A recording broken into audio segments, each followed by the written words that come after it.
business or pleasure? Business. Lizard business.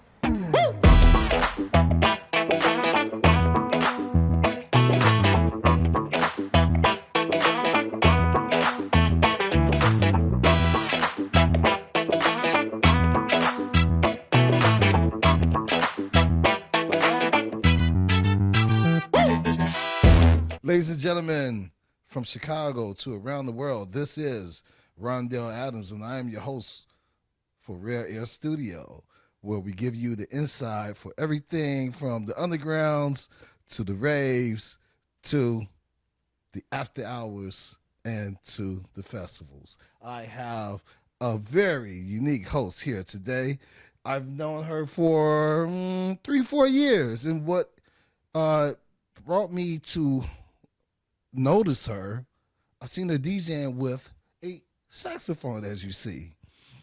She is one of a kind. She is one of the only ones that I know of in the Chicagoland area, and probably in the big radius of Chicagoland throughout the Midwest, that plays a instrument along with her DJing. Introducing to you, ladies and gentlemen, this is Liz Music. Hi, guys. How you doing? I'm excited to be here. I'm excited that you're here. I am excited about your growth and your journey. It's a lot. It's been happening, and it's like it's finally happening. So, question to you. Now, I've been like your Facebook friend, like even before you started DJing. I think I probably met you when we were raving, going to a show or something like that. Mr. Bobby, shout out to Mr. Bobby. What's up, Bobby? Right there. And just being your friend from that time, I discovered that you're from Northwest Indiana, correct? Yes. Where? Highland right now, but I've lived in this area my whole life. Okay, You know? okay. It's home base. But what I noticed, I said, hey, she's picking up a saxophone and she's playing when she's DJing.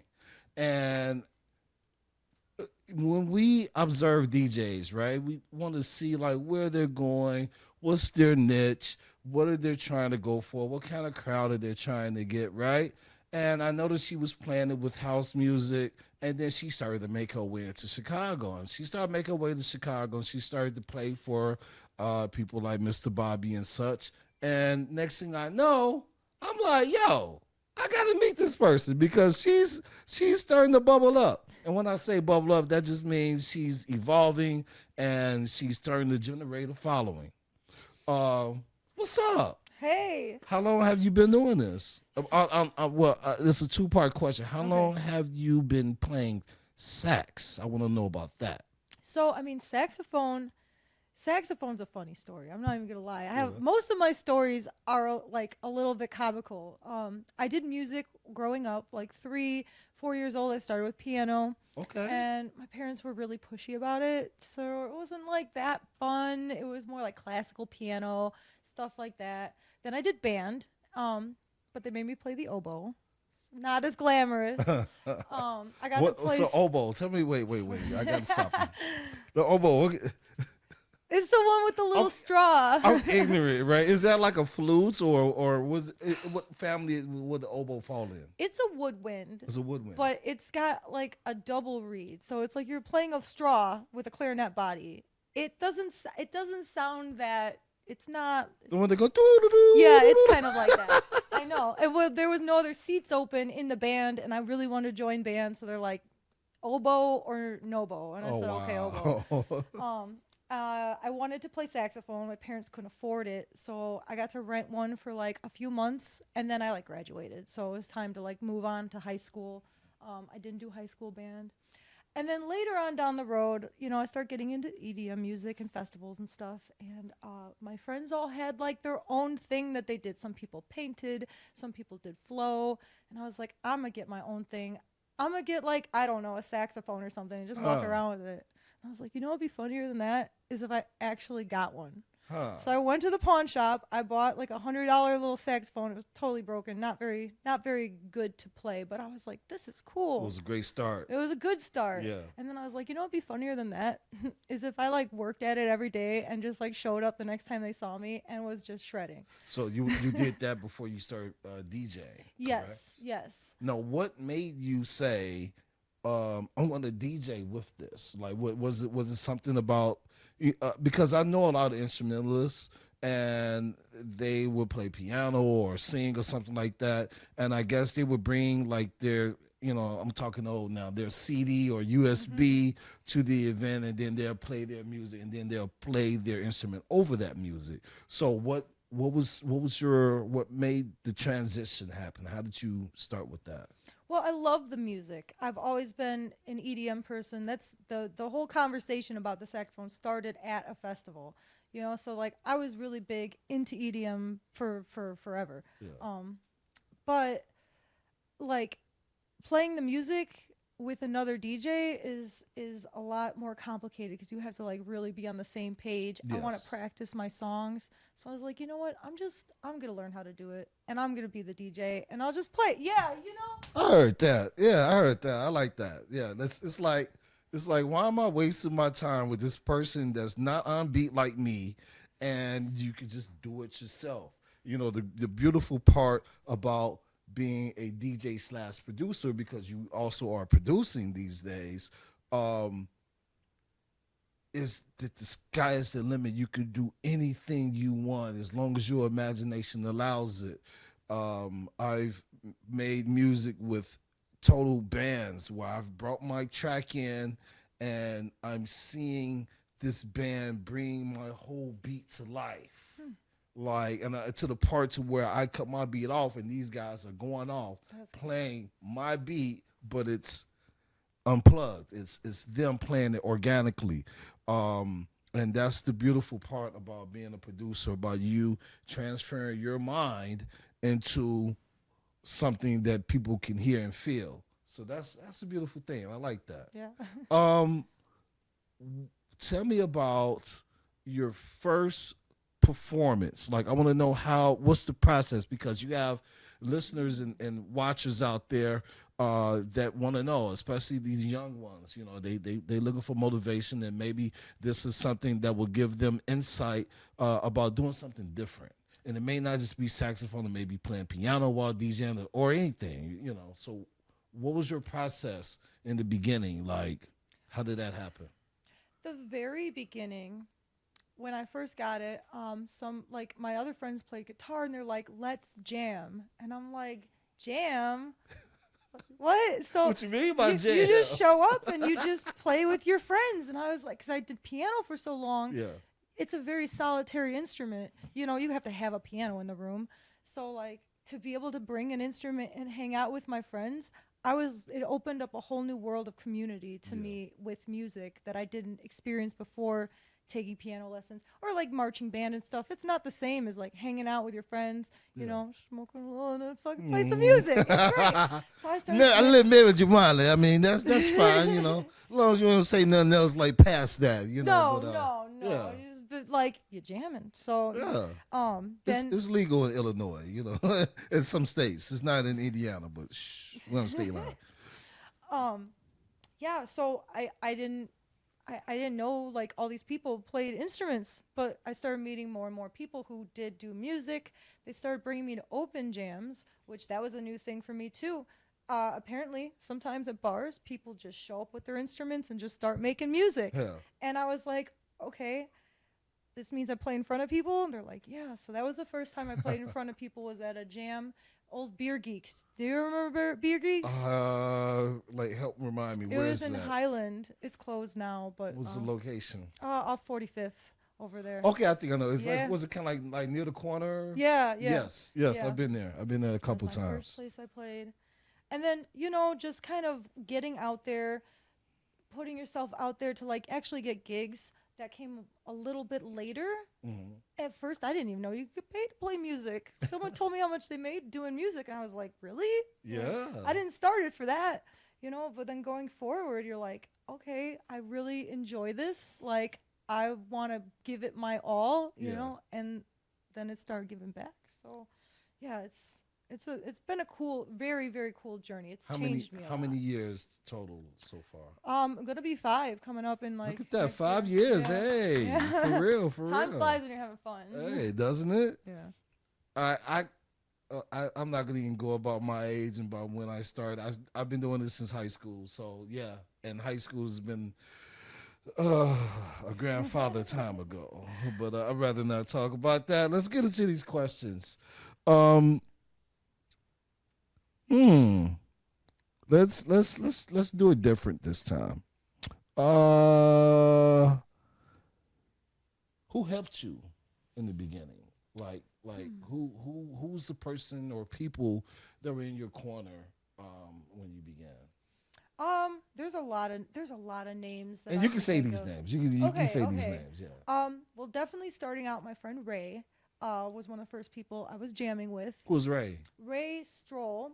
I'm actually performing with him tomorrow. Oh, hey, Yeah, where? he Yeah, plays tell guitar. us. He Yeah, plays we want to guitar. know. We want to know. We're playing at Dirty Nelly's tomorrow in Palatine. Okay. Yeah. Damn, Palatine. But I see it's a lot of action going on there. Who's promoting Dirty Nelly's? Suburban Sound does a lot for them. Okay, Suburban Sound Syndicate or Yeah, something like that. yeah, Okay. yeah. What's up, Shout y'all? out Suburban Sound. We've done a lot of work together. We got more work coming up together. I like them a lot. Who's the head of that? Who are those guys? It's a group. It's a collective. Mm-hmm. Who are those? I mean, I just name some names. I may know them, I may Josh, not. Ra, Tony. I mean, like, there's a whole crew, and I mean, they really do it right with the way they do it. So. Yeah, they're pulling the crowd in Palatine, huh? Yeah. That's very cool. That's very cool. I'm going to try to get out there. I have a performance Saturday, and it's like St. Patty's, and you know how frantic St. Patty's is, so it's like, well, St. Patty's is actually Tuesday next week, but It's gonna be cold. Maybe it'll. But everybody's going to be doing it like Saturday because it's the day off. And for me, whenever I do a gig, especially when I'm getting back into it, I haven't performed in a while. I like to be real rested and prepared. So I may go, I may not go, but if I do go, I'm coming to support all day. Yeah, come through. Y'all better go. Hey, I asked this for everyone that's on the show, and everyone gives me a different perspective. First, before I even ask this question, I've seen you play the sax to house. I've seen you play the sax to like dubstep and drum and bass. You have how many albums out so far? One full album. And Make some noise. Hey, look at that. One full album. Hey. And this coming up on a year too. Okay. Yeah. Okay. And you have another one coming out? Yes, my EP is gonna come out in April. It's done, those little last minute tweaks. Make it happen and right. then pitching it and like all the little stuff that it takes to like do it right. I want to do it right this time. I know that's right. So, but it should be out mid-April. I mean, the first song I released the title track, Lizard Business. Okay, I seen the video for that. Very good work. It's cool. Yeah. It came out cool. So, I'm trying to I want to be open to all genres. Yeah. I don't want to be genre phobic. I was gonna ask that. What? Tell me about this first album. Like, what genres were you performing on the previous album? Because I'm sorry, I did not listen to the previous album, but I will. Yeah, you should. It's a journey. It's its own self-contained thing. So it's not, it's called The Parts You Leave Behind. So it really was to me something. I just wanted to make music that just sounded beautiful and good and just good vibes. Yeah. It's great for like taking a walk on a nice day outside, listening through. It's like 45 minutes. Versus I feel like so much of the music these days is like, how heavy and hard can you go? And I mean, that's fun at the event. Yeah. But when I'm listening in my free time, I'm not always trying to be like headbanging. Like sometimes I just want to hear something that sounds like a good vibe. So that was what I was going for. There's a little bit of like, I would say like chill house in there, some lo-fi type of feels. There's some hip hop type of feels, even a little bit of dubstep. Okay. So like it's its own journey. I advise to listen to it in order. So that's what's up. I will listen to it in order. So you described your first album. What about the EP? What is the vibes for the EP? Is that what you just said? EP's all lizard business. That's all this business. It's just fun songs, Okay. stuff I can play live. I could get up in the morning and like work out or or take my morning drive to work, you know, drink my little coffee off with the Bad Vibe Shield cup and everything. Yeah, that's what's up. Okay, I'm proud of you, man. Now look at you. Thank you. Yeah. I will ask this off the question. What does gatekeeping I can't talk today. Like, what is wrong with I'm sober as hell too, you know, but let's ask you this. What does gatekeeping look like today compared to when you started? Oh boy.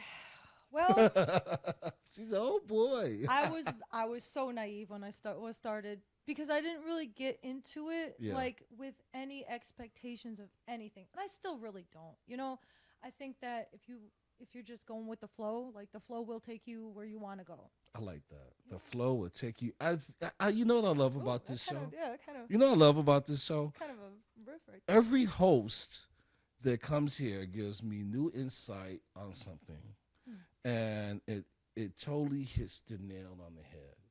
And you said, go with the flow. And what do you say with the flow? Gonna take you where you want. The flow will take you where you, that is so sharp, Liz. Make some noise for Liz right here.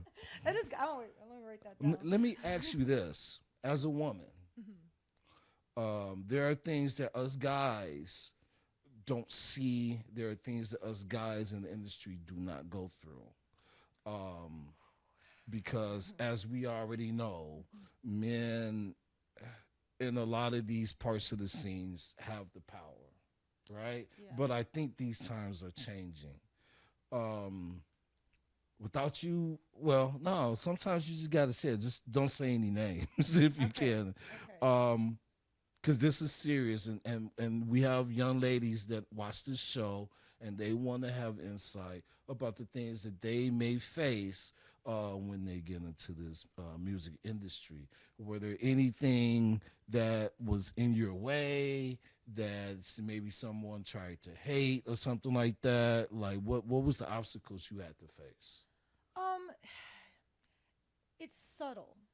It's not very like blatant these days because people do end up like getting canceled. Yes. But there's a lot behind the scenes that you can't really pinpoint, but you can feel it. Yeah. You can feel it. Oh, yeah. Like if I'm with another man and I'm talking to someone about music, yes, they look at the guy and I'm just standing there holding my bags. Huh. And they'll be like, "Oh, you're the DJ?" And I'm like, "Wow." When I went to buy the saxophone, I'm standing there with all this cash and he's trying to sell it to my buddy who just was driving with me because it was a long ride. You know, I mean, it really comes down to there's a long history of women just not being seen as fit for music. You know, just you should be quiet. You should be, you know, like submissive and just sit in the back and let the boys have fun. That sucks. It does, especially, you know, I think when I show up to DJ gigs, and I have an instrument, I think they're like, I don't know what to make of this girl, but at the same time, like, I don't know. There's been a lot of challenges, and as well too, when you like, if you're around a guy, sometimes they will use you for opportunities, and I've seen that happen to a couple people. Can't name names, but like, you know, they are doing successful in the scene, and then now they're hanging out with this guy. All of a sudden, they're old news, and like, who's him? Like, who's he? Like, let's bring him on. Hey, because I think guys are afraid to talk to the women because they don't want to be known as a creeper. So they're like, well, the guys are safe to hang out, talk to, you know, like buddy with them. Yeah, that's become a thing, definitely. But it's just all about how you talk. You know, there's just, you know, hey, how you doing? I like your music. Can you go and play? Just like when I asked you to get on this show. It's just real simple. Yeah. It's like I ask like with anybody else. But people just, what I'm trying to say is, it maybe because they are the weirdo. And they're scared to ask because they're the weirdo and they know that their real ways is gonna come up. Oh, it's out there, you know. And that's the thing. It's like you have to walk a fine line between like respecting your own boundaries, yes, but then being willing to like trust people, because you have to trust people. Exactly. You know, so it really, it's tough. It's tough. I look at it like this. I'm going to handle business the way I would like to have the business handled with me. Um, it's the only way. You know, if you don't want to be disrespected, do not be disrespectful. And some people just don't. I don't know what it maybe it's trauma, maybe it's just them having a privilege all this time. But I've seen things from all sides of the coin where I know, like I've dealt with artists that are way too demanding, and I'm like, wait a minute, you only been DJing for 3 months, you have no room. Yeah, no, I've seen that too. To be demanding, you know? Even at the top, you know, it's like it shouldn't be about ego. No, at all. It shouldn't. You're supposed to be making a good time for everyone else. Exactly. Not about you. It's not about me. It's not about you. It's about everyone else who comes to listen. It's about that dance floor. Absolutely. When did you realize? Okay, so we talked about money, right? And you said that you didn't know that you could get paid doing gigs, but at our level, you know that it's not going to pay like just bills, right? You still have a day job, or? Yes, I'm in school full time. Okay, what do you go to school for? I'm majoring in psych at Purdue. So, yeah. Can you psychoanalyze me? Yeah. That's gonna be a new pod. We're gonna have to start a new podcast for that one. That's cool. You know what? Actually, I that was like my minor. Oh, cool. When I went to Columbia, they had like psych classes there. Yeah. But let's ask you something like on that level. Are your gigs paying the bills? They pay the bills pretty well. No, not all the bills. Not all the bills. Some of the bills need a little bit. But I actually work for the school now. Okay. So like they pay. It's not great money, but it's enough to like. You're floating. Yeah. That's what's up. And like, you know, it's not really about the money. It's just it's kind of the appreciation for your effort. Yeah. You know, or like making it make sense. Yeah. Like I'm not gonna fly to Utah for free for a Tuesday night show, you know. Hell no. It would be fun, but like the reason why they contacted you from Utah is because they know your talent, they know your kicking talent, they know that you're worth that they're charging people at their event to see you, so how can you not, you know? Well, make some noise for her for making money in doing what she loves. What would you say to the new DJs, the new artists out there that are just beginning and they're like, damn, man, I'm only getting paid $50 for this gig, and you tell them, hey, you got to have a day job too, right? Like, what would you tell like the young DJ or young performing artist, because you're more than just a DJ, you are a performing artist. What would you tell the beginning performing artists out there that expect to make big money in the beginning? Oh, man. I played a lot of $50 gigs. I played a lot of free gigs. I still take them sometimes. Hey. If it feels good to me, if it feels right, if there's opportunity there, networking there, take it. Awesome. And you're going to take a lot of them before like you have a reputation or you have proof. Document your stuff there so that when you want to go and make more, you have something to show, like Instagram. People hate on social media, but it's a great tool. It's the freest tool. Yeah. If we had social media back in the day, like all of these old school artists that say that they hate social media, let's keep it 100. You guys would have been using Instagram in 1994 if there was an Instagram back then. Because let's be honest, like back in those days, we passed out flyers. Yeah. And back in those days, everyone did not pick up your flyer. They'll look at you like, what is it? I've seen people I try to give a flyer to, and this is how disrespectful it is. Man, what is this shit? And they'll throw it on the ground right in your face. You know? Man. So you can't, you know, and then now, because this is the year of after the C word that happened in 2020, you know, a lot of people are not going to take what you hand to them because they think germs, you know what I'm saying? So like social media is the best way, and the more you post, the more attention you get, and it's the way you post, the time that you post, that is very important. Another question. Have you ever been underpaid or straight up exploited? Um, yes, yes. Care to talk about it? Yeah, I mean, it happens, because you don't know who you're working with till you work with them. Yeah. And once you experience that, it's important to, you don't go on like make a blast post. That's not your first step. The first step is to remember and learn from it for sure.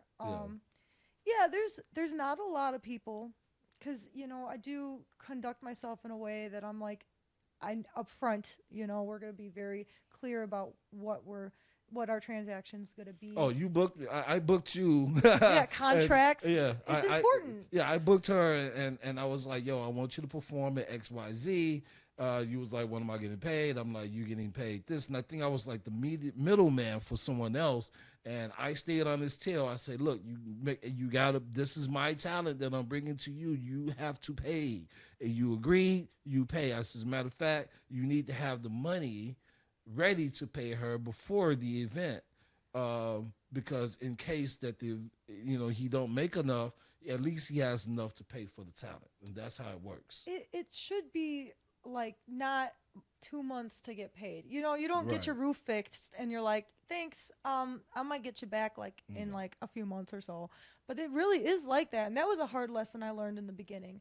My first bigger gig, and I was expecting to get paid like right after, because live music, I mean, it's cash in hand, but the DJ world's a little different because ticket sales take a while, club drink sales you have to calculate. And I was like, damn, like it took a month. Like, so I'm gonna interject on that. It's wrong. I think that like once I start back promoting, I'm going to have the money to pay whoever I book the DJ. I'm not going to do this. When you see on the lineup, you see 6, 8 DJs, and you're squeezing them in 5 hours time. No, I believe in longer DJ sets with quality DJs. So like whenever I get booked, I want an hour and a half to 2 hours. I don't do that 1 hour thing too much anymore, because it's just room for you to get paid, and like not too much.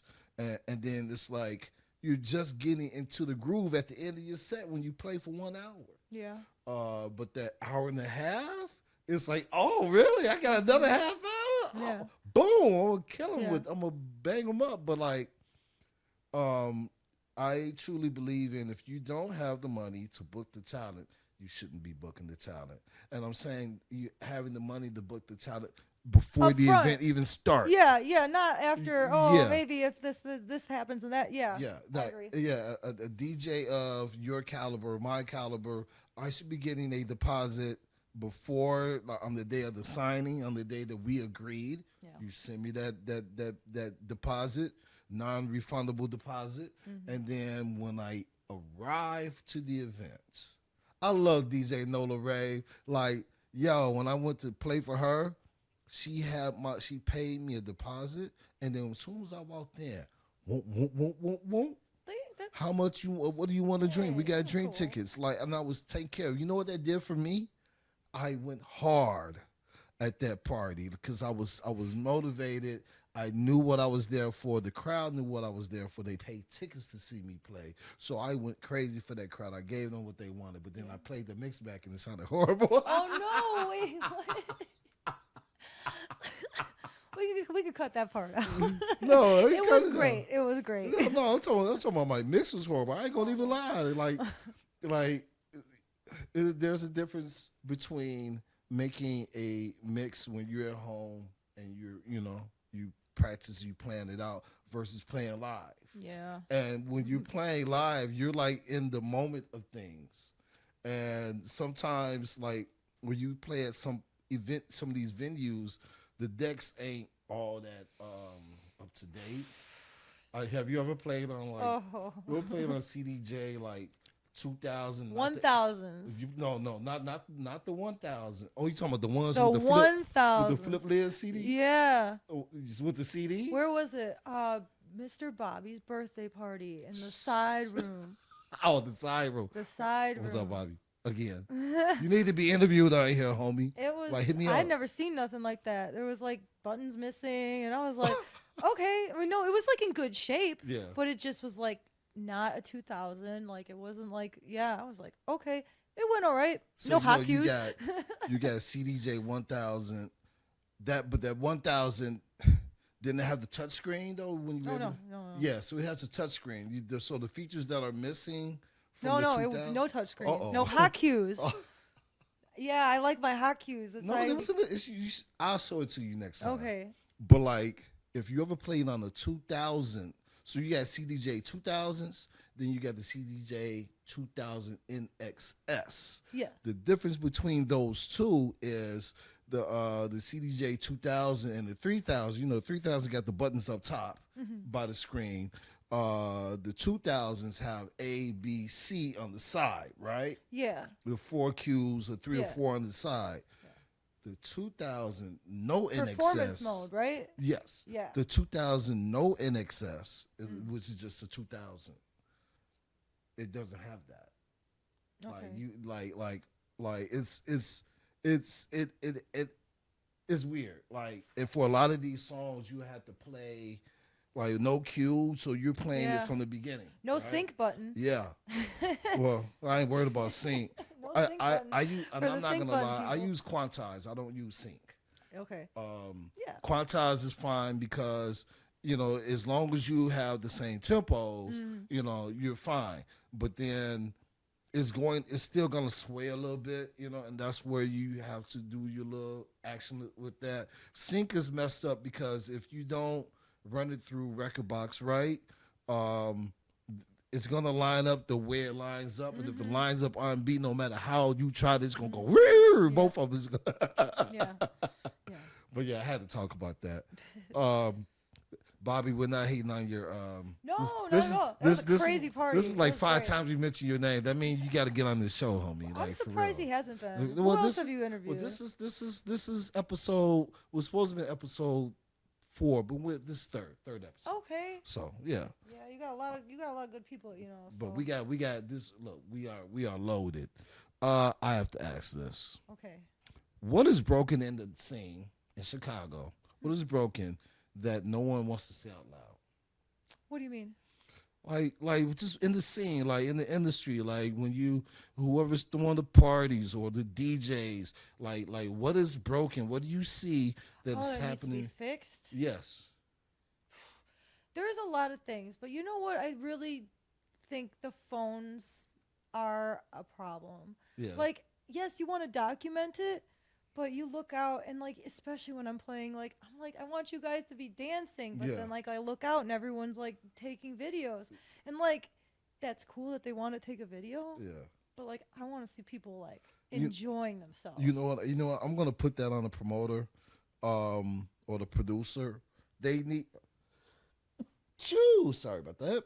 But what needs to happen is they need to enforce no phones. 1, 2, they need to let people know as they come in, hey, we got a videographer. And a photographer. They're gonna be taking videos and photos. You know, maybe do you have our consent? Sign this. We'll send this out for you. You know, we'll send the content for you to post. You know, if it's your face or whatever, right? Yeah. But then they say, but you can't use your phone, right?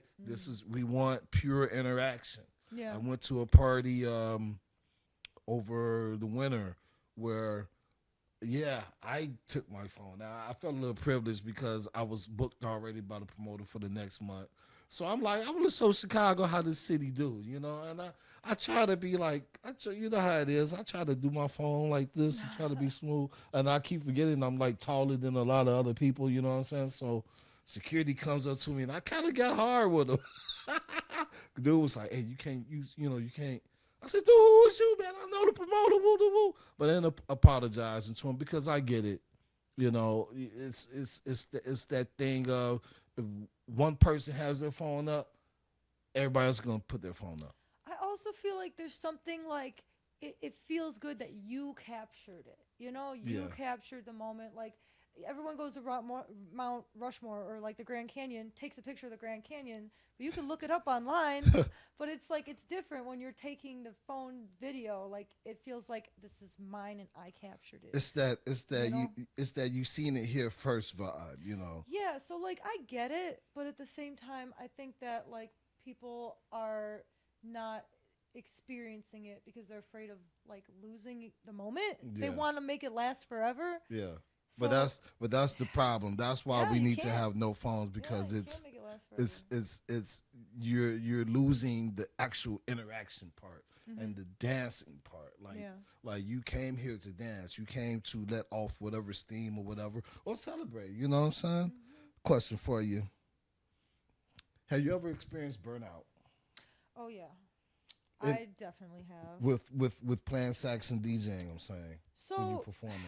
performing for certain. Why? What happened? Just I mean, I was doing 2 shows a week every single week for months on end, and it was like, I wasn't as excited for the next show as I was. But I won't get burnt out on music because there's so many things you could do. Yeah. If I'm tired of DJing, I'll play the saxophone. I still practice every day, even if I'm just like playing a couple scales. Like, there's a lot of things you can do. But performing, Yeah. that'll take it out of you. Do you sing also? No, not well. I think anyone can sing, but you don't want to hear it. I feel like an old person. That do you rap? Do you got to rap? Like back in the day, we used to be like, back in the day, we used to be like, dude, this part like old people older than me. They'd be like, did this person do a rap? I'm like, what you mean do a rap? You mean are they rapping? See, you ain't got no flows. I mean, I could, but we need to. It's a little rusty. A little rusty. We're a little rusty. Tell me about like your out of town performances. Where's the furthest you've ever performed out of town? Well, I'm going to be doing my furthest actual paid gig this summer. I'm going to Noel, Missouri for a river rave. Hey, That's gonna be cool. I'm excited about that. But the furthest I've ever taken my sax and played, I went to Jazz Week in New Orleans. okay. And I just was like, I did a little busking, and then I went to an open mic and like played with a group of people, trombones, trumpets. Wait. This was a booked performance. Like you went to New Orleans? No, it was Or- not booked. It was Okay. not booked. It's just Jazz Week, Yeah. So the whole city's doing music. When is that? It's actually coming up. It's in May, I think. Dang, Yeah. it's not during the same week as Movement, right? Like the end of May. No, beginning of May. Yeah, you should look at the That's lineup. It's interesting, not man. all jazz. There's like I love jazz. What you mean it's not Yeah, all jazz? I well, need to go. there's For jazz, real. but there's also like other really good artists on Jazz Fest, and then there's Jazz Week in the city. It's Yeah. cool. I need to go. Yeah. For real. I have like. I need to tap back into my jazz vibe. I haven't. Shout out to my homie Marcus Evans. I used to go ride with this guy all the time. He plays drums in a lot of cities and stuff. He tours. He graduated out of the same high school with me, Emerson School for the Visual Performing Arts. Dope drummer all around, but he started with jazz. He's cold. It's cold. One of the coldest drummers you ever meet in your That's cool. life. I love it. I love jazz. Like, I didn't know I'd ever be the person to listen to jazz, Yeah. but like this is really. I've learned a lot of new music just playing this instrument. Like, That's what I'm talking yeah, about. yeah. What is your favorite key? Oh, F. And F? that is because Okay.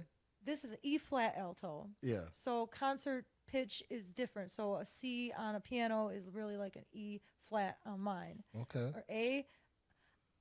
I'm a more by ear musician. Yeah. which- Yeah. to the chagrin of my I like teacher.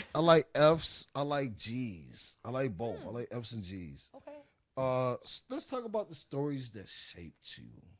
Okay. And I think we got into a little bit of that earlier. What's the most chaotic night you survived thus far in this industry?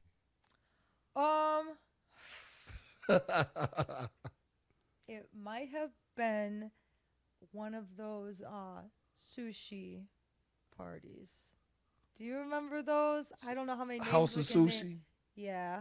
Oh, Eric Boss. Yeah. What's up, Eric? What's happening, man? It was fun. You performed? I did. I Really? did. I was just kind of starting out, getting You wasn't into one clubs. of the girls that had No, the I was a no. DJ. I was playing the saxophone at this club that did not know that I was. I mean, it went really good. Yeah. And it was fun, but at the end of it, I come back and my car was impounded. I didn't know you couldn't park on that street. So Oh yeah. yeah. You talking about was that Ohio? Yeah, right there by Snickers bar. Oh. Yeah, it was at Underground. And Yeah. I was like, we did it. We brought the people. We sold the bottles. We did it. And I come back and my car is gone. Wow. So that was like a huge wake-up call about knowing where to park, making sure you have plans in place because Yes. we got a bottle, You definitely have to have your homework when it comes to downtown Chicago. When it comes to Wicker Park, like Milwaukee Avenue, you can't be on Milwaukee. I think they prohibited parking on Milwaukee like after 10 o'clock. I know it used to be like at midnight your car be towed, but I think like now in some places on Milwaukee Avenue, Wicker Park, like you can't park on Milwaukee at all. Yeah. Let's move forward. What's the wildest rumor you heard about of yourself? Oh, I mean, if there's any rumors.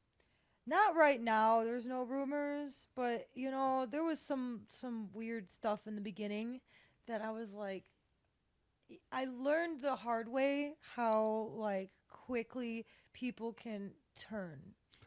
Woo! Let's talk about that. Let's just and without saying names. Yeah, I won't say names. We got like 20 minutes. Just give me a scenario. Like what happened? If you've been doing this for, you said 5? Mm-hmm. 5 years? Yeah. I've been doing this for 30. Okay. 30, this is my 32nd year. And boy, have I seen empires rise and fall. Have I seen people turn on each other, turn on me. But, the true test of time is your persistency. And I look at the people that have turned on me and they're like, oh man, I wish I would have stayed in it. And I'm like, well, like what my homie said before, it's a season for some of these people. And your longevity is what is. But yeah, I want to know. Yeah, like they want to know. I mean, and a lot of it too, as a girl, people catch feelings. Yes. And if it's not reciprocated, because it can't always be reciprocated. Right. You know what I mean? Like not everybody's for everybody, and not everyone's your cup of tea. So it could be friendly, and then they don't want more. Well, then fuck them. Huh. We're gonna edit that out, I think. But that really does happen. Let's talk about the male-female dynamic in this industry. And I know a lot of times, the woman may not be comfortable to give him the truth, because let's be honest, presence does not mean love. Mm-hmm. Presence just means presence. I like kicking it with this person. Some people don't see it that way. Oh, that's life, though. Yeah, that's life. But what I'm saying is, you work together. There was a girl that she used to take me to my DJ gigs, and it was right on time. I bought a car after that, right? But up to that point, I seen it happening. She was she'd give me that look, batting her eyelashes and stuff like that, and I'm like, I don't want to get with this girl like that, And I think what crushed her heart was, I was DJing somewhere, and they was like, "Yeah, your girlfriend." I said, "This is my friend." Oof. She said, "Breaking hearts." Yeah, and it was one of those things where I thought I had already told her before, you got a man or something like that, and she was telling me about whatever dude she was dealing with. So I'm thinking I'm safe. The next thing I know, she was on some, I don't think I need to be giving you rides to the gig anymore because you out here telling people you ain't with me. And I'm like, well, we're not together like that. We're friends. What the hell? Yeah. You want to be petty? I'm like, you was getting there for free. You was drinking for free, and in many cases, eating for free. And now you just in your feelings because I said we not, So it's one of those things where, when I think in retrospect, I did not like establish the boundary. Yeah. A lot of people don't. They're afraid to establish that boundary, thinking they're going to lose them as a friend. But my thing is, if you lost them as a friend when you established the boundary early, it wasn't meant to be in the first place. Yeah. Right? And then sometimes it's not even romantic what they're trying to get from you. It could be, anything. It could be clout. It could be gig opportunities. It can be money. It can be free, like, backstage passes, whatever. Yeah.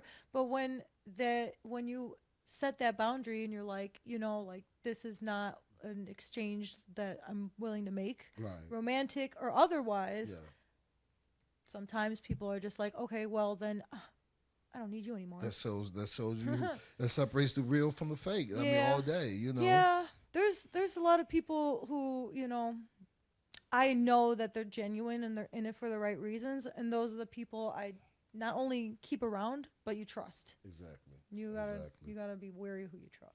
So. I love my day threes, like. Oh no, not day one. You guys, sometimes on day ones, you know what I'm saying. Day two, but day three, all right, okay. You're wiser on day three. Yeah. You're wiser by day three. I asked all of my guests this. Do you think the EDM industry is going more so towards growth? I think I know what your answer is. But do you think the EDM scene is going towards growth or collapse? I like how I grab my glasses like around the microphone. Like, well, you took a deep breath. Yeah, it's a tough question because, like, personally, I really do like the sounds that are coming out these days. Yeah. Like this new Serum and all this stuff, like the bass and stuff that they're making, it sounds real nice. Yeah. But it is very easy for people to make music now, and especially you got the AI, everyone's just pumping music out to the point that, like, it's very oversaturated. And everyone wants to be a DJ, and not everyone's in it for the right reasons, because they see, like, cool, wow, they're on stage, big stage, I want to be on big stage. And, like, I think that music will always be here. Music will always be here, and EDM will always be here in some capacity. It's going to change. It's going to grow and change. I think it's in a very big boom right now. Yes. But I don't think it's going anywhere. I think there will be a time where it pares down a bit, But that's everything has its waves, and everything. It just goes. Things go around in circles. Like, I see what's going on right now. You got these rappers. They're back battling these old school rappers. I wouldn't say old school, but they're just modern popular rappers, right? And they're back out there pushing their albums, and then they're dissing each other. So a certain kind of rap is back out. You know what I'm saying? It's more of the classy battle type rap is back popular again. And then next thing you know, because summer is coming back, you're gonna get like more of the trappy party strip club type rap, you know what I'm saying, that'll be back, the hustler rap, I like to call it, that'll be back popular during the summer, because that's when everybody be riding, they ride with the bass and all that, Okay. But what's gonna have what's I like about the growth part is artists like you that bring a new breath of fresh air, literally, by playing saxophones and performing. So that is your road is paved. Like, you have no idea, as long as you're persistent, like, you are breaking ground, as I say.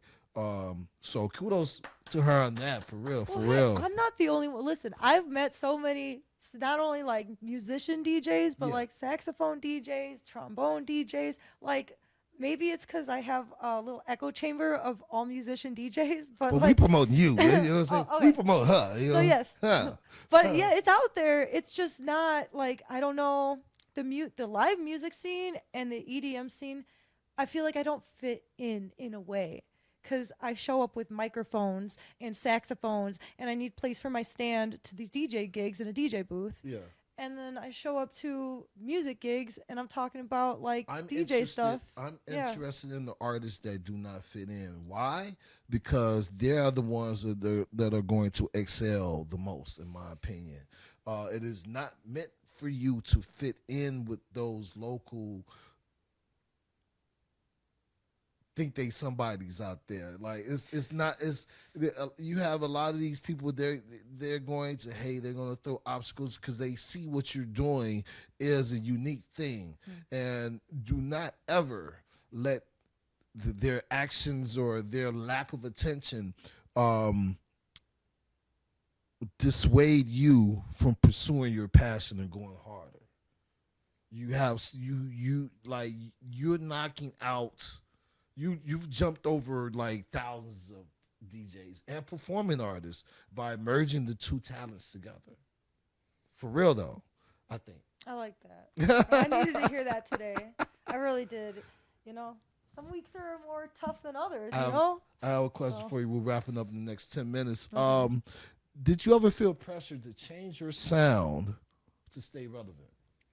Maybe not to stay relevant, but I have heard that you should pick a genre because otherwise you're watering down your brand. Pick a genre, right? Yeah, no, I've heard that a lot actually. I've had people tell me I water down my brand because I do like parties, I'll do a wedding, I'll do bars cuz this is my consistency. Yeah. I just really want to play this instrument. I don't, you know, DJing is like that's my road to get the songs. Let's talk about branding. I want to do. Like, and I'll just tell you like what I explained to somebody else. When I was about to debut my album that blew up around the world, this one DJ was like, you should call yourself Ron Adams because Rondell sounds country. And I'm like, huh?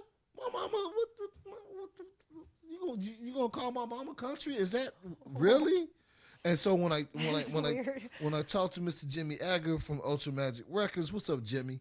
And he put the money in and made that album big, like Rondell Adams. He said, I likes that. He said, stands out. No one has that.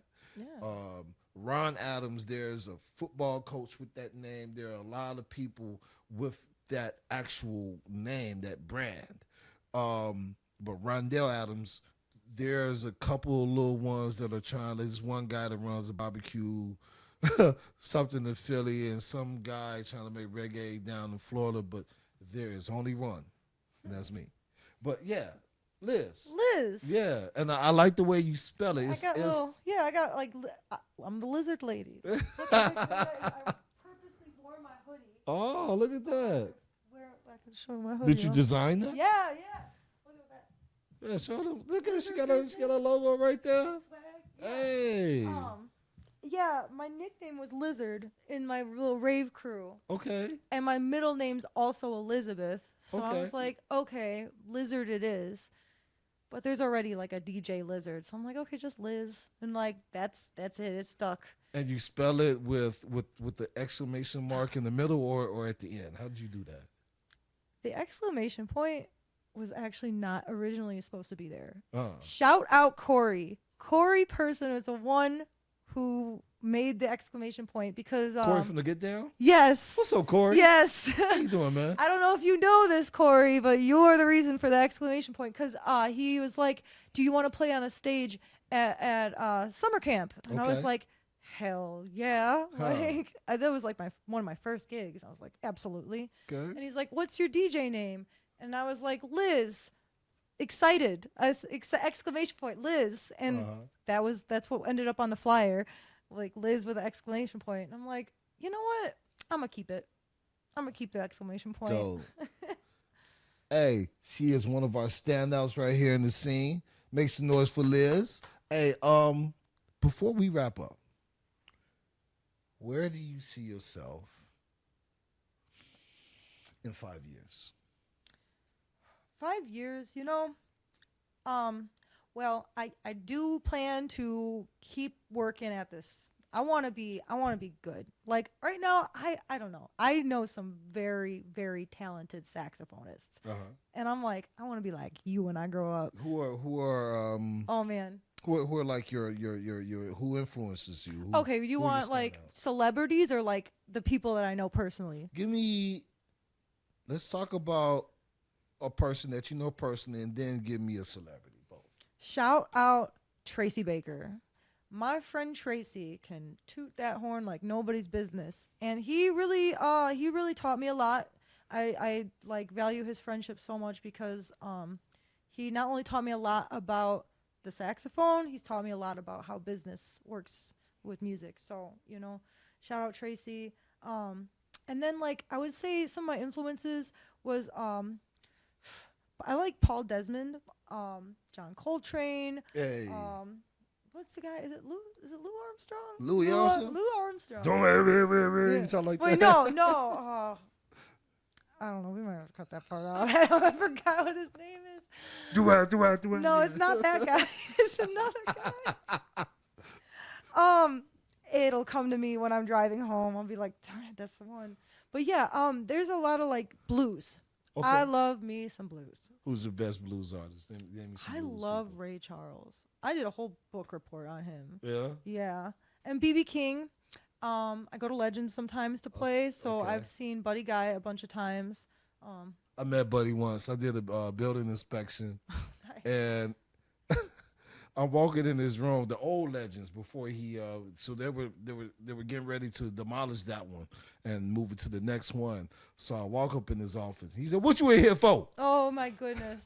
And I'm like, He's a character. I'm not worthy. You know what I'm saying? I'm like, this is the Buddy Guy. This is the guy that's on the Blues Brothers. Mm-hmm. You know what I'm saying? I'm like, sir, I'm doing a building inspection. I know what you're doing in here. He said, come on.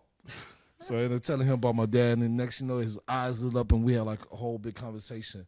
In closing, what would you say to the young performing artists, DJs, and saxophone players out there? Just give them some words of inspiration. You know what? Make it your mission to work at it a little bit, just every single day. Like, pick it up, put it together, because that was my promise to myself when I bought it. I was like, I'm going to just every day, even if it's like 15 minutes, I'm going to work at it. And like, it kind of forces you to get creative. Sometimes you get bored, it's like, well, let me work on something new. So, just keep at it every day, and don't let yourself get bored. Keep it fun. Keep it fun. Keep it fun. Keep it fun. Keep it funky. Keep it fun. Keep it fun. Yeah. And then also before we close out, your next performances. I know you told me about this Saturday in Palatine. Tell them again. This Saturday, I'm at Dirty Nelly's in Palatine. I'm playing with a group. I'm playing with a band. Okay. But the weekend after that, I'm opening for Vincent Antone at the Miramar, and I'm so excited about Milwaukee, that. right? Yeah. I keep hearing about this Miramar. It's cool. I have It's to go real see big. it. Yeah. Oh, I have never seen him live, but I play like a lot of his music. I'll DJ a lot of his Who's stuff. that again? Vincent Antone. Hey, shout out to Vincent Antone. Yeah. Hey, if you're seeing me, big fan. Like, yeah. hell yeah, I'm very excited about that. Collabo coming up, Yeah, she's dope. Yeah, collab. He does. He puts a lot of like horns in his songs, and like I will DJ with it sometimes. Okay. So I'm like, oh, that would be a good fit if they like stick me on there. And yeah, now I'm out in my debut at the Miramar too. I'm very excited. That's what's up. Give it up for Liz Music, y'all. Thank you. y'all for watching. Thank you You for already having know. me. Oh yeah. Oh, Lizard yeah, Business. yeah. Lizard Business is gonna be Thank you, out producer. in April. So make sure you give it a listen. What label is going to be on? Well, it's my label, Reptile Records. Okay. And what formats, like Apple Music? Oh, all over. SoundCloud, okay. Everywhere you want to listen, you All can find it. online formats. You can find Liz Yeah. Music. Make sure you follow her online. What is your Instagram? Liz_music_official. What about TikTok? I'm old. What about YouTube? It's coming up. Yeah, no, I'm on YouTube. Liz-music. Music with a Z. All this is music We'll with make a sure Z. we have those links on the video. Make sure you subscribe. The link is at the bottom. This is Rondell Adams. I am the host of Rare Air Studio. Thank you for watching. Peace, love. Good night. Good morning. Good evening. See you soon.